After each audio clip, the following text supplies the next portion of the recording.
ဒီနေ့မှာတော့စားပါရှင်တက်လွယ်ရဲ့စစ်ကောင်စီရွေးကောက်ပွဲမဟုတ်သည့်အခြားနိုင်ငံရေးထွက်ပေါက်ဆိုတဲ့စားပါလေးကိုဖတ်ကြားတင်ဆက်ပေးသွားမှာဖြစ်ပါတယ်ရှင်။စစ်ကောင်စီရွေးကောက်ပွဲမဟုတ်သည့်အခြားနိုင်ငံရေးထွက်ပေါက်ရွေးကောက်ပွဲပြီးတိုင်းအနှစ်30ကြိမ်ဆိုသလိုစစ်အာဏာသိမ်းနေပြီးတိုင်းပြည်လုံးပါပါနေချိန်တွင်အနာဂတ်အဆင်ပြေရေးအတွက်နိုင်ငံနဲ့ပြည်သူတို့ရွေးချယ်စရာနည်းလမ်းတစ်ခုရှိနေပြီးလွတ်လပ်ရေးရပြီးချိန်မှစပြီးယနေ့အထိတိုင်းပြည်အုပ်ချုပ်ရေးဥပဒေပြုရေးတရားစီရင်ရေးတို့တွင်စစ်တပ်ဝင်ရောက်ဆက်ဖက်မှုများသည့်ကိုတွေ့ရသည်ရွေးကောက်ပွဲပြီးတိုင်းအနှစ်30ကြိမ်ဆိုသလိုစစ်အာဏာသိမ်းမှုပေါ်လာမှုသည်လွတ်လပ်ရေးကြိုးပမ်းမှုတမိုင်းတွင်ဗိုလ်ချုပ်အောင်ဆန်းဦးဆောင်သောဗမာစစ်တပ်သည်နှစ်အနေငယ်အတွင်းအင်အားကြီးမားလာကပြည်သူလူထု၏ထောက်ခံမှုရရှိခဲ့သည်ထို့မြတာကနိုင်ငံရေးဥဆောင်မှုတရေတရားတို့ဗမာအစည်းအရုံးအဖွဲ့ဝင်တခင်အများစုပါဝင်ပြီးတိုင်းပြည်ကိုလည်းလွတ်လပ်ရေးရှိအောင်အဓိကစွမ်းဆောင်ပေးခဲ့သောအဖွဲ့အစည်းတစ်ခုလည်းဖြစ်သည်ပါလီမန်ဒီမိုကရေစီခေတ်တွင်လူနယ်ကစားတိုင်းပြည်သည်အယူအဆအကွဲအပြဲနှင့်လူမျိုးစုပြဿနာများကြောင့်လွတ်လပ်ရေးရပြီး3လမြောက်အကြာတွင်ပြည်တွင်းစစ်နှင့်နှစ်ဖူးတွေ့သူတွေကြုံတွေ့ခဲ့ရသည်လွတ်လပ်ခါစားတိုင်းပြည်သည်ဒီမိုကရေစီဘောင်ကိုချဲ့ထွင်ပြီးတိုင်းပြည်သူသက်စီရန်ဝိုင်းဝန်းလုပ်ရမည့်အစားထိုခေတ်အခါနိုင်ငံရေးသမားများ၏နိုင်ငံရေးအကွဲအပြဲများနှင့်မရင်ကျက်မှုများကြောင့်စစ်တပ်သည်မူလတာဝန်ဖြစ်သည့်တိုင်းပြည်ကာကွယ်ရေးအစားနိုင်ငံရေးစက်ပေါ်ပေါ်သို့ကတာအုပ်တကောင်ခေါင်းထိုးပြီးတဖြည်းဖြည်းတိုးဝင်လာသလိုတကိုယ်လုံးဝင်ရောက်လာခဲ့သည်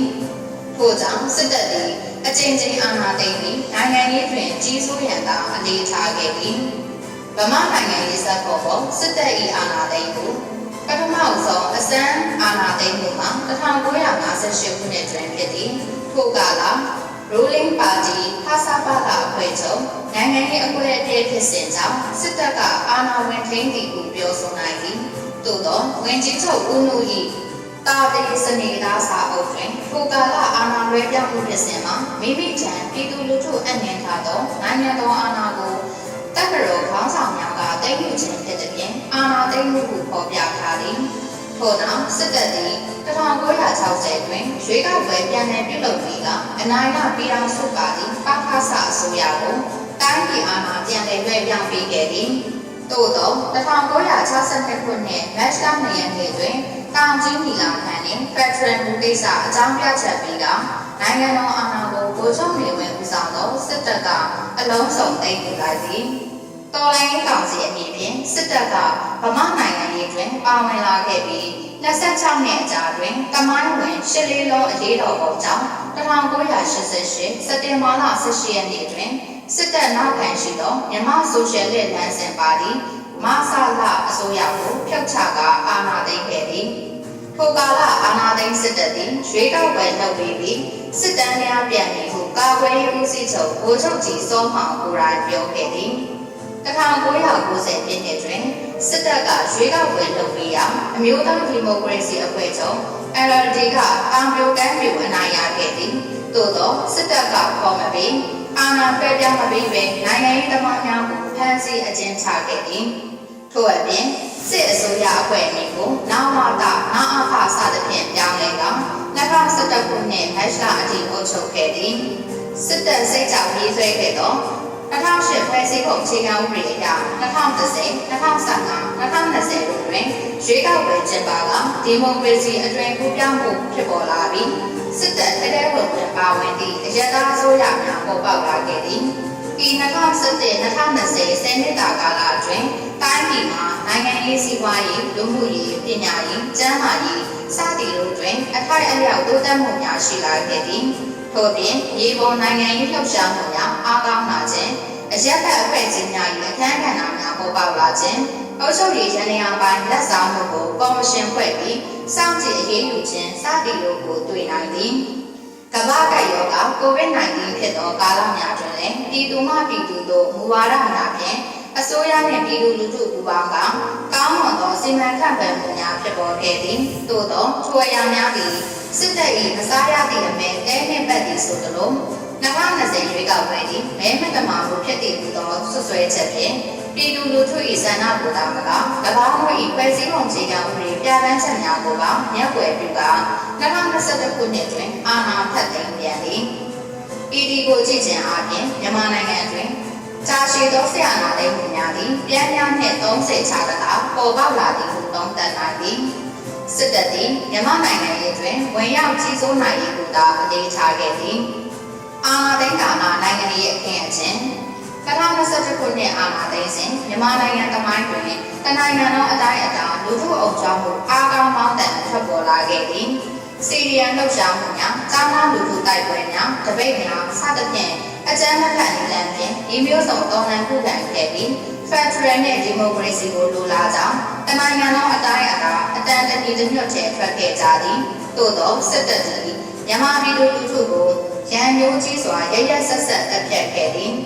ထို့သောဆိုချက်များကိုအကောင်အထည်ဖော်ရန်မြန်မာပြည်သူလူထုသည်မလွဲတာမရှောင်တာလက်နက်ကိုင်တော်လှန်ရေးလမ်းကြောင်းဖြင့်ခုခံတော်လှန်ရန်ဆုံးဖြတ်ခဲ့သည်ထိုဆုံးဖြတ်ချက်ကိုအကောင်အထည်ဖော်ရန် CRPH, NUCC, NUG, PDF စသဖြင့်ခေတ်၏လိုအပ်ချက်အရာပေါ်ပေါက်လာခဲ့သည်လွေဥကာလာပေါ်ပေါက်လာသောတော်လှန်ရေးတပ်ဖွဲ့များနှင့်တပ်တန်းနှင့်တော်လှန်ရေးအဖွဲ့များဖြစ်ကြသောတိုင်းနာတော်လှန်ရေးအဖွဲ့အစည်းများသည်လူထုတိုက်ပွဲစစ်ရေးနိုင်ငံရေးဟန်ချက်ညီစွာလှုပ်ရှားသောစစ်ကောင်စီကိုအထိနာစေခဲ့သည်နိုင်ငံသားရေးတွင်လည်းတန်အမတ်ကြီးဦးကျော်မိုးထွန်းကိုဆက်လက်ခန့်အပ်ထားနိုင်သဖြင့်ကုလသမဂ္ဂတွင်စစ်ကောင်စီသည်တရားဝင်မှုမရှိသေးပေ2023ခုနှစ်တွင်မြေနောင်3ဖွဲ့စတင်ဖော်ဆောင်သော2029စစ်စစ်ရေးသည်တော်လှန်ရေးကာလစစ်ရေးနိုင်ငံရေးအချိုးအကွေးတစ်ခုဖြစ်ခဲ့သည်မြန်မာစစ်တပ်သမိုင်းတွင်လည်းတပ်ရင်းတပ်ဖွဲ့များကမှပထမဆုံးတိုင်းစစ်ဌာနချုပ်တစ်ခုဆုံးရှုံးကအရှက်ရစေခဲ့သည်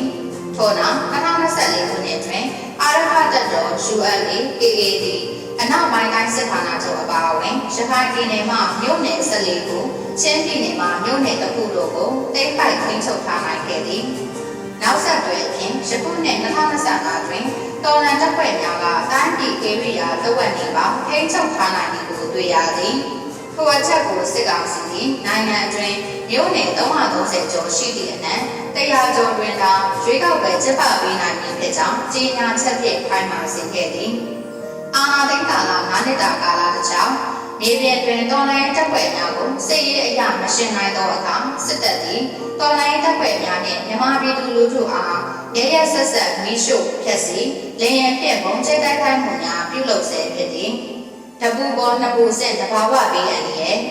ထို့သို့ရက်ဆက်စွာဖိနှိပ်မှုများနှင့်အထွေထွေအချက်အသေးများကြောင့်မြန်မာပြည်သူလူထုမှာအသက်ရှူချက်တည်နေစဉ်တပူပေါ်နှစ်ပူဆင့်ဆိုသလို9.5ခုနဲ့ပြင်းအားရှိကြီးမားသောတဘာဝဘေးငလျင်တံကိုရုတ်တရက်ရင်ဆိုင်လိုက်ရပြန်သည်နိုင်ငံအလယ်ပိုင်းရှိရင်ကျေးမှုအမွေအနှစ်ထွန်းကားကတော်လှန်ရေးတပ်ဖွဲ့များအားကောင်းသောမန္တလေးစကိုင်းစသည်တို့တွင်ကြီးမားသောလူအသေးအပြောင်းနှင့်ဆုံးရှုံးမှုများဖြစ်ပေါ်ခဲ့သည်ကိုဗစ်ကပ်ဘေးတွင်အာဏာသိမ်းလိုက်သောစစ်တပ်သည်2025တွင်လည်းတဘာဝဘေးအန္တရာယ်ကြားရောက်နေသောလူထုကိုကယ်ဆယ်ရေးချက်ချင်းမလုပ်နိုင်ပေထို့ပြင်ပြည်သူမှပြည်သူတို့ဟူသောပြည်သူချင်းကယ်ဆယ်ရေးလုပ်ငန်းများကိုပိတ်ပင်တားဆီးခြင်းငလင်ပေးဆိုင်ရာအထူးပစ္စည်းများကိုလူယူသိမ်းဆည်းခြင်းငလင်တန်းကြောင့်ဒုက္ခရောက်နေသောလူထုကိုဖန်ဆီးခြင်းစသည့်တဘာဝဘေးဒုက္ခခံရသောလူထုအပေါ်ဖက်ဆင်ဖိနှိပ်မှုမျိုးစုံပြုလုပ်ရရှိသောကြောင့်တိုင်းပြည်တွင်လက်ရှိစစ်တပ်နှင့်ပြည်သူတို့ရှင်တွဲနေထိုင်ရန်မဖြစ်နိုင်သည်မှာပုံမှန်တည်ချလာခဲ့သည်မြန်မာပြည်သူလူထုသည်စစ်အာဏာသိမ်းမှုဆိုးကျိုးကြောင့်အဖက်ဖက်တွင်ရိုင်းနေနေသည့်အပြင်အဆိုပါကလင်ကြီးထံကြောင့်အထိုက်အလျောက်အစဉ်ပြေစွာလည်ပတ်နေသောလူအဖွဲ့အစည်းမှလည်းအိုးအိမ်လုပ်ငန်းကိုင်ငန်းများပုံမပြတ်စီကြောင့်တိုင်းပြည်မှာအလုံးစုံပြတ်သုံးပြီးသို့တဆပုံမနီးကပ်လာခဲ့သည်ထို့သောအခြေအနေမျိုးတွင်မရမိုင်ဦးဆောင်သောစစ်ကောင်စီသည်၎င်းတို့စိတ်ကြရွေးကောက်ပွဲကို2025ခုနှစ်ဒီဇင်ဘာလသို့မဟုတ်2026ခုနှစ်ဇန်နဝါရီလအစောပိုင်းတွင်ပြုလုပ်မည်ကိုထိုင်းနိုင်ငံတွင်ကျင်းပသောဘင်းစတက်အစည်းအဝေးတွင်ထပ်မံအတည်ပြုခဲ့သည်စစ်ကောင်စီ၏လူလုံးစစ်သည်တဘာဝဘေးငလင်တန်းကြားတွင်ပြည်သူလူထုမှတနေ့ထက်တနေ့ပုံမအထိနာလျက်ရှိနေသည်ထို့မြောက်တာမကစစ်တပ်၏ရွေးကောက်ပွဲသည်ဒေသတွင်တရုတ်ရုရှားအိန္ဒိယနှင့်အာဆီယံနိုင်ငံများ၏ထောက်ခံမှုဖြင့်သာနိုင်ငံရေးအရာတရားဝင်မှုရခဲ့ပါကမြန်မာနိုင်ငံအနာဂတ်သည်နောက်နှစ်ပေါင်း30ခန့်ချင်းစစ်တပ်နှင့်စစ်တပ်လိုလာသောနိုင်ငံရေးအစုအဖွဲ့များ၏အုပ်ချုပ်မှုအခြားမလွဲမသွေကွယ်သွားရဖွယ်ရှိသည်ဒီမိုကရေစီရေးမှာလည်းစစ်တပ်မကြိုက်သည့်န နိုင်ငံရဲ့အခင်းအကျင်းမျိုးတွင်အာဏာသိမ်းခံရမည့်လမ်းကြောင်းတရားလည်းဖြစ်သည်ထိုအခက်အခဲများကိုမြေသို့ကျော်လွှားနေသည်လက်ရှိကာလဖြစ်ပေါ်နေသောနိုင်ငံအခြေအနေအရစစ်အာဏာသိမ်းမှုကိုမြန်မြန်ဆန်ဆန်အဆုံးသတ်ရန်မှာနည်းလမ်းနှမျိုးသာရှိသည်ပထမအချက်မှာပြည်တွင်းအင်အားသည်ပြည်တွင်းသာရှိသည်ဟူသောနိုင်ငံရေးမှုကိုကိုင်ဆွဲကတော်လှန်ရေးတပ်ဖွဲ့များအားလုံးစစ်ကောင်စီရွေးကောက်ပွဲမဖြစ်မြောက်စေရန်နိုင်ငံရေးအရာအထူးတကွဟန်သားရမည်ဖြစ်သည်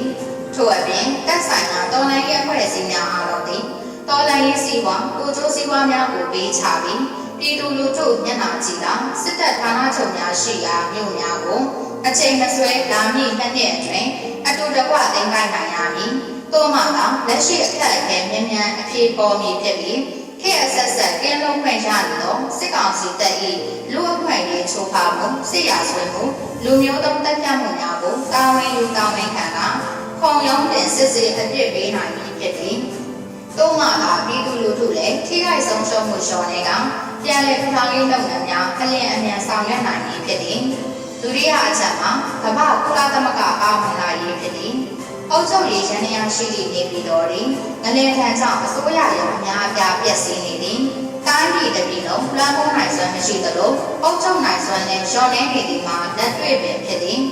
ထို့ပြင်မအောင်မြင်သောစစ်အာဏာသိမ်းမှုကိုကျော်လွှားနိုင်ရန်ရင်းတို့ခေတ်ဆက်ဆက်ပြုလုပ်ခဲ့သောရွေးကောက်ပွဲနည်းလမ်းဖြင့်နိုင်ငံရေးထွက်ပေါက်ယူရန်ပြင်ဆင်နေပြီဖြစ်သည်ထို့ကြောင့်ပြည်တွင်းနိုင်ငံရေးအင်အားစုအနေဖြင့်လက်ရှိနိုင်ငံရေးအကြက်တဲကိုဖြည့်ရှင်းရန်အဖွဲ့အစည်းများအကြောင်းဘုံသဘောတူညီချက်မရသည်ဖြစ်ပါစေဖြည့်ရှင်းရန်အရှင်အမြင့်အကန့်အသတ်စသည့် political develop ဖြစ်နေပါကစစ်အာဏာသိမ်းမှုအရှိန်နှင့်တဘာဝဘေးဒဏ်ကြောင့်ပုံမှန်ကျက်တဲလာသောမြန်မာနိုင်ငံကိုလက်ရှိတဘာဝဘေးအလင်းကြီးအနေနဲ့ကြားရမှုနှင့်စစ်ကောင်စီတပ်၏လူသားမျိုးနွယ်ပေါ်ကျွလွန်သောစစ်ရာဇဝတ်မှုလူမျိုးတုံးတပ်ဖြတ်မှုလူအခွင့်အရေးချိုးဖောက်မှုတို့အပေါ်လူသားချင်းစာနာထောက်ထားမှုငြိမ်းချမ်းရေးနဲ့ပြည်내တည်ဆောက်ရေးကောင်းစဉ်တို့ကိုအခြေခံကမ္ဘာကုလသမဂ္ဂအဖွဲ့ကြီးကဝင်ရောက်ဖြည့်ရှင်းပေးသည့်ဒီလန်အသစ်ကိုရွေးချယ်နိုင်သည်မြန်မာအရေးနှင့် UN intervention သက်ဆိုင်မှုနိုင်ငံတကာတိုင်ပင်တမန်ခင်းအပိုင်းတွင်မြန်မာအရေးကိုဒေတာတွင်ပြဿနာအဖြစ်သာရှုမြင်ကအာဆီယံဘက်ကိုလက်လွှဲထားသည်အာဆီယံပေါ်သဘောတူညီချက်၅ချက်ကိုသာအကောင့်ထဲပေါ်၍ဖြည့်ရှင်းရန်တိုက်တွန်းထားသည်မင်းအောင်လှိုင်ကိုယ်တိုင်လက်ခံထားသောအာဆီယံသဘောတူညီချက်သည်လက်တွေ့မြန်မာပြည်သူလူထုစံနာနှင့်ကိုက်ညီမှုမရှိပေစစ်ကောင်စီအနေဖြင့်လည်းလက်ရှိရင်းနှီးကြော်အထိသဘောတူညီချက်ကိုအကောင့်ထဲမပေါ်သည့်အပြင်လူ့အခွင့်အရေးချိုးဖောက်မှုများကိုသာဇက်တိုက်ကျူးလွန်ရရှိသည်ထို့ကြောင့်အာဆီယံဘုံသဘောတူညီချက်အကောင့်ထဲပေါ်ရန်အာဆီယံဥက္ကဋ္ဌရင်းမြပြောင်ပြောင်ဖြစ်မလာသောကြောင့်လက်တွေ့တွင်တွေးစာရေးအသားစားချက်သောကြောင့်မြန်မာစစ်တပ်ကိုရင်ကျေးသည့်စကားဝိုင်းကဲ့သို့ပေါ်ကလက်ဖက်ရည်တိုက်နေတဲ့ကဲ့သို့ထုတ်ရတခြားရှရတခြားဖြစ်နေသည်ထို့ကြောင့်2025ခုနှစ်အတွင်းအာဆီယံအပါအဝင်ကမ္ဘာ့ခေါင်းဆောင်များသည်မြန်မာအရေးကိုဒေသအတွင်းပြဿနာချက်ကျော်လွန်၍ကြည့်နေကထိရောက်သောအခြားနည်းလမ်းတစ်ခုဖြင့်အစားထိုးပုံပေါ်ရန်အချိန်သင့်ပြီဖြစ်သည်တိုင်းရှံပွဲဖြင့်မြန်မာနိုင်ငံသည်ရိုဟင်ဂျာလူမျိုးတုံးတပ်ဖြတ်မှုလွတ်လပ်ရေးနှင့်အတူပူးတွဲပါလာသော80ကျော်ပြည်တွင်းစစ်ပရိပက္ခအပြင်လက်ရှိနိုင်ငံရေးအနေအထားတဘာဝဘေးရန်တွေရှိနေသည်တည်ငြိမ်အေးချမ်းမှုလူ့အဖွဲ့အစည်းအတွင်းပြန်လည်တည်ဆောက်ရေးလုပ်ငန်းစဉ်တို့ကိုမပြတ်မနေပြန်လည်တည်ဆောက်ရန်လိုအပ်လာသည်ကမ္ဘောဒီးယားအရှေ့တီမောနိုင်ငံတို့နှင့်မတူသည့်အချက်မှာမြန်မာနိုင်ငံတွင်အဓိကလက်နက်ကိုင်တပ်ဖွဲ့အရေးအတွက်မှာတပ်မတော်အပါအဝင်20ကျော်ရှိပြီးအခြားဒေသန္တရကာကွယ်ရေးအဖွဲ့များပြည်သူ့စစ်များစသည်ဖြင့်များများစွာရှိနေခြင်းဖြစ်သည်ထို့ကြောင့်မြန်မာအရေးတွင်ပြည်တွင်းစစ်ပရိပက္ခရှိကြသောအနေအထားနှင့်လက်နက်ကိုင်တပ်ဖွဲ့များ၏လွှမ်းမိုးမှုကြီးမားသောကြောင့်မြန်မာစစ်တပ်အပါအဝင်လက်နက်ကိုင်တပ်ဖွဲ့များကိုအထိုက်အလျောက်လက်နက်ဖြုတ်သိမ်းရေး DDR process အပိုင်းတွင်ကာကွယ်ဖြည့်ရှင်းရေးဆိုသည်မှာတခြားနိုင်ငံများထက်များစွာခက်ခဲနိုင်သည်စစ်တပ်၏အာဏာသိမ်းမှုကြောင့်ပေါ်ပေါက်လာသောຫນွေဦးတော်လှန်ရေးသည်၄နှစ်ကျော်ကာလအတွင်းအင်တိုက်အားတိုက်အရှင်းအဟုန်ရနေပြီဖြစ်သည်တစ်ဖက်တွင်လည်းစစ်ဘေးငလင်ထံကြောင့်ပျက်စီးဆုံးရှုံးမှုများစွာခြားတဲ့တွင်စစ်တပ်၏လူမဆန်သည့်အရသားအပေါ်ဒေသပုံကျဲမှုများမှာလည်းနေ့စဉ်ရက်ဆက်ရှိနေသည်စစ်ကောင်စီအုပ်ချုပ်ရေးမျိုးတော်နေပြီးတော့ဒီ80ရာခိုင်နှုန်းပြည့်စည်နေ၍ပြန်လည်ထူထောင်ရေးမလုပ်နိုင်သေးသလိုတတိုင်းပြည်လုံးအတိုင်းအတာအုပ်ချုပ်နိုင်စွမ်းလည်းရှိမနေပေ ထို့သောအခြေအနေများကြားတွင်စစ်ကောင်စီသည်2026တွင်ရွေးကောက်ပွဲပြုလုပ်၍ရင်းတို့၏စစ်ရာဇဝတ်မှုများခေတ်ဆက်ဆက်တို့အခွင့်အရေးချိုးဖောက်မှုများကိုကျော်လွှားနိုင်ရန်နိုင်ငံရေးအရထပ်ပေါက်ပေါ်ဆောင်မှုကိုစနစ်တကျပေါ်ဆောင်နေကြောင်းတွေ့ရသည်မြန်မာတော်လှန်ရေးအဖွဲ့များနှင့်ခေါင်းဆောင်များသည်လက်ရှိနိုင်ငံရေးအကျပ်အတည်းများ2026ခုနှစ်စစ်တပ်၏ရွေးကောက်ပွဲကိုမဟန့်တားနိုင်ခင်စစ်ကောင်စီကိုအပြီးတိုင်မဖြုတ်ချနိုင်ရင်မြန်မာနိုင်ငံရေးလမ်းကြောင်းမှာစစ်တပ်၏ပေးထားချက်အရရခင်ကာလများအတိုင်းအာဏာသိမ်းမှုတန်တရားတည်နေမည်ဖြစ်ပြီးပြည်သူများမှလည်းဆင်းရဲဒုက္ခရခုထပ်ပေါ်၍ခံစားရမည်မှာမလွဲမသွေဖြစ်သည်မြန်မာနိုင်ငံပြည်တွင်းရေးမတည်နေပါကဒေသတွင်းနိုင်ငံများပေါ်လည်းတရားမှုရှိလာမည်ဖြစ်ပြီးစီးပွားရေးကုန်သွယ်မှုအပိုင်းတွင်မှာအနှုတ်လက္ခဏာဖြစ်လာဖွယ်ရှိသည်ထို့အပြင်စီးပွားရေးကျဆင်းမှုများငွေကြေးဖောင်းပွားမှုနေဆက်ဒေသမှာမြန်မာပြည်သူများ၏ဆင်းရဲဒုက္ခကြားဖြတ်အရေးပေါ်တာဆွဲခံရမှုဝေပြူဝေမဲနောင်ကစားပြဿနာများအလုသမားများ၏ဒုက္ခလစာခေါင်းပုံဖြတ်ခံရခြင်းမြို့နယ်လူဒန်းစားများပါလူနေမှုအဆင့်အတန်းရောကြလာခြင်းစသည့်အတွေ့အကြုံအကျက်သေးများမှာတနေ့ထက်တနေ့ပိုမိုဆိုးရွားလာသည်မှာလည်းအရှိတရားတစ်ခုပင်ဖြစ်သည်ထို့ကြောင့်ဒေသတိုက်ခိုက်မှုပါဝင်သောစစ်ဘေးငလင်ဘေးတို့ကြောင့်လူပေါင်းများစွာတည်ကြည်ပျက်စီးပြီးအဖက်ဖက်တွင်အနောက်တဘောဆောင်နေရာနိုင်ငံတကာ၏စုပေါင်းဥစားမှုဖြင့်မြန်မာစစ်တပ်ကိုဖိအားပေးကအရှိတောင်အာရှတွင်တတိယမြောက် UN Intervention ဖော်ဆောင်ကလက်ရှိမြန်မာနိုင်ငံအနေအထားအတွက်ဝင်ရောက်ဖိနှိပ်ပေးရန်အသင့်တော်ဆုံးဖြစ်သည်မြန်မာအရေး UN Intervention ဝင်ပြီးဆိုပါကကုလသမဂ္ဂလုံခြုံရေးကောင်စီကိုဖျက်ရမည်ဖြစ်ကဗီတိုအာဏာကိုင်ထားသောအဖွဲ့ဝင်9နိုင်ငံတွင်ရုရှားနှင့်တရုတ်၏အခမ်းကဏ္ဍမှာများစွာကြီးပါသည်လက်တွေ့အားဖြင့်ရုရှားသည်ယူကရိန်းအရေးဖြင့်ရှုပ်ထွေးနေပြီးတမရလူတင်ကိုယ်တိုင် ICC ဝရမ်းထုတ်ခံထားရတာကြောင့်မြန်မာအရေးတွင်ထိုက်ရိုက်ပါဝင်နိုင်ရန်အလားအလာနည်းသည်ထို့ကြောင့်လက်တလောလာရှိုကိစ္စဖြင့်ဂျားဝင်ဆောင်ကြည့်နေသောတရုတ်နိုင်ငံသည်မြန်မာပြည်တည်ငြိမ်ချမ်းမှုကိုလိုလားပါကလာရှိုဖြစ်စဉ်ကဲ့သို့တရုတ်အမေရိကန်နှင့် EU အဓိကဥဆောင်မှုအာဆီယံဖွဲ့ဝင်နိုင်ငံများ၏သဘောတူညီချက်ယူနိုင်ပါကကုလသမဂ္ဂလုံခြုံရေးကောင်စီကိုကျော်လွှားနိုင်ပြီဖြစ်သည်မြန်မာနိုင်ငံရေးတွင်စစ်ကောင်စီကိုကြားခံပေးထားသောတရုတ်နိုင်ငံအနေဖြင့်နေဆက်ရေးငင်းချမ်းရေးမြန်မာပြည်သူလူထု၏အမုန်းတရားကိုရှောင်ရှားနိုင်ရန်နှင့်ရေရှည်အစဉ်ပြေမှုကိုရွေးချယ်သင့်သည်မြန်မာနိုင်ငံကိုစစ်ကောင်စီကောင်းမွန်စွာအုပ်ချုပ်နိုင်စွမ်းမရှိဘူးသောအခြေအနေကိုလက်ခံကာတရုတ်မြန်မာရေရှည်ဆက်ဆံရေးအတွက်ပြန်လည်စဉ်းစားကအပြောင်းလဲလုပ်သင့်သည့်အချိန်ဖြစ်သည်စစ်ကောင်စီရွေးကောက်ပွဲအထားမြောက်ပြီးအုပ်ချုပ်ပါကလည်းတော်လှန်ရေးတပ်ဖွဲ့များအားကောင်းလာမှုကြောင့်နိုင်ငံတည်ငြိမ်ရေးမှာဖြစ်နိုင်ဖွယ်မရှိချေမြန်မာပြည်သူလူထု၏စံနှုန်းနှင့်တောင်းဆိုချက်မှာအနေဆုံးစစ်တပ်သည်နိုင်ငံရေးမှထွက်ရန်အမြင့်ဆုံးရင်းတို့ခေတ်အဆက်ဆက်ကျူးလွန်ထားသောစစ်ရာဇဝတ်မှုများကိုတာဝန်ခံရန်ဖြစ်သည်ပြဿနာမှာစစ်တပ်အနေဖြင့်လက်ခံနိုင်ရန်ခဲယဉ်နေဖြစ်သည်သို့သောလက်ရှိအနေအထားအရစစ်ကောင်စီမှာအနေနဲ့အမြန်စစ်ရေးအရေးနှိပ်ပြီးအခြေအနေရှိပြီးတိုင်းပြည်ကိုလည်းမြို့ကြီးများမှအကအုပ်ချုပ်နိုင်စွမ်းအားရောကြနေပြီဖြစ်သည်ကိုတေချာလေ့လာလျင်တရုတ်အစိုးရသဘောပေါက်ပြီဖြစ်သည်အမျိုးသားညီညွတ်ရေးအစိုးရ NUG အနေဖြင့်လည်းတော်လှန်ရေးတပ်ဖွဲ့များအားလုံးပါဝင်သောဂျားပြတ်အစိုးရတရက်ဖွဲ့စည်းကကုလသမဂ္ဂနှင့်ပူးပေါင်းပြီးအတွင်ပူးပြောင်းရေးလုပ်ငန်းစဉ်ဖော်ဆောင်ရန်စဉ်းစားသင့်သည်မြန်မာပြည်သူအများစုကြုံတွေ့နေရသည့်ဒုက္ခများကိုခံစားနာလေကတိုင်းပြည်ယခုအခြေအနေထက်ပုံမအထက်ခိုင်နေစေမည် UN Intervention နည်းလမ်းကိုတော်လှန်ရေးရွေးချယ်စရာနည်းလမ်းတစ်ခုအဖြစ်ရွေးချယ်ထားတဲ့ဒီကိုမြင်သည်ထိုနည်းလမ်းသည်နိုင်ငံရေးပွဲစားများ၏သူသည့်အရာများခွဲလို့မတူသည့်အရာများခွဲလို့ဟူသောစာသနာမှနွားချမ်းသာရမည်သဘောဆောက်သောစစ်တပ်အလိုကျရွေးကောက်ပွဲလမ်းကြောင်းထက်ရေရှည်တည်ငြိမ်အကျိုးရှိမည်ဖြစ်သည်ထို့အပြင်သက်ဆိုင်ရာအဖွဲ့အစည်းများအားလုံးသည်စစ်တပ်၏ကန့်သတ်ချက်မပါဘဲမြန်မာနိုင်ငံရေးကိုနိုင်ငံရေးနည်းလမ်းစစ်စစ်ဖြင့်စတင်အကောင့်ထဲပေါ်နိုင်မည်ဖြစ်သည်နားဆင်ပေးကြတဲ့တဦးချင်းစီတိုင်းကိုကျေးဇူးတင်ပါတယ်ရှင်